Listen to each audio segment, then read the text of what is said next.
Chris Betz, AWS Chief Information Security Officer. Thanks for joining me today. It's great to be here. Thanks for having me today. So, as AWS CISO, what brought you to AWS from Capital One? You know, with your vast experience that you had as an executive, you could have gone anywhere. What brought you to AWS? One of the things, as I spent a number of years there, that I kept on realizing was how much our work relied on the security of AWS. As you know, Capital One is all in the cloud and close their data centers. And so that journey at Capital One, the security work at Capital One with AWS really led me to appreciate how incredibly important the technology that we bring is to that trust, to that security of so many businesses.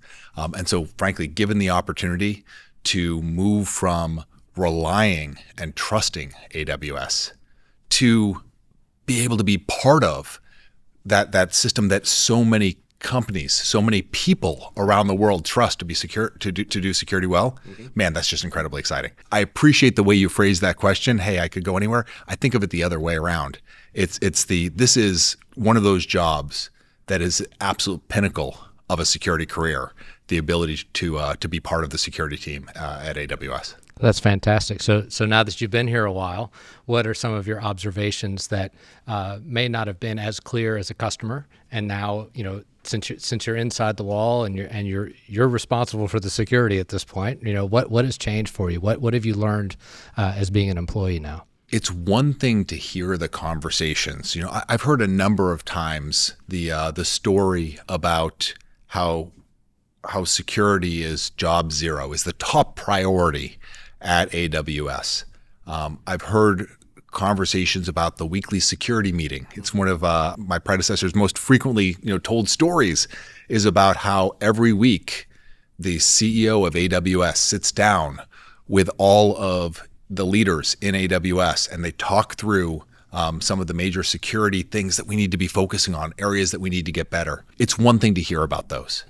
It is another thing to live it, to have those conversations, to be challenged by my business partners, my technology partners, about, are we moving fast enough? Are we raising the bar enough?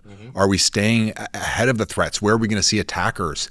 And have them be leaders to the same degree in terms of driving security forward that me and my team are. And that's a fun experience and somewhat unique. That's fantastic. And then, of course, you're absorbing the security culture. You know, you talked about the mechanism of the CEO CISO meeting, but it just permeates everywhere. It does.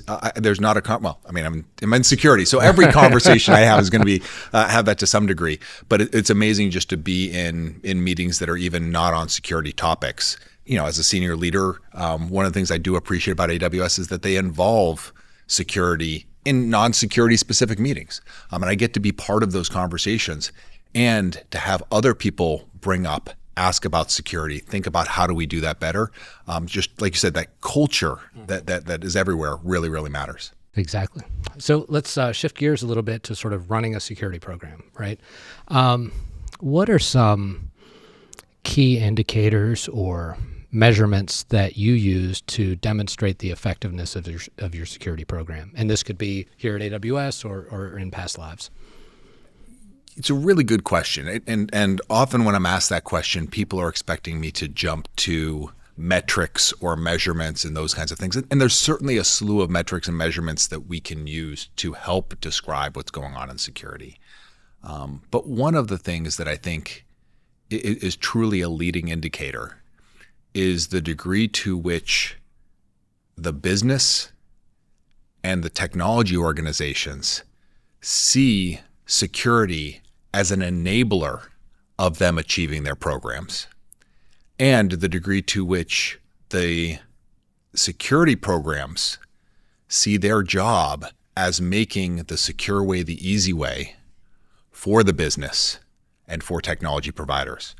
When you get the two of those mixed together, the business and technology providers feeling like security is an enabler and an essential part, and the security team looking at their role as not eliminating risk or not being responsible for risk, but enabling the business to take on their business objectives in a secure way, it very much changes the organization. And so to me, that kind of chemistry, that kind of attitude, those approaches are the most important indicators for the success of a business in making security an effective part of how they operate. And earlier you mentioned you are now in meetings that maybe security is not the focus, but you're at least exposed to it, which is a demonstration of that security is important, right? And we want to have a seat at the table. Yep, and that's part of the challenge is that we you and I grew up in a world where security grew out of technology, and yet these days we're asking security leaders to be business leaders, to sit alongside the business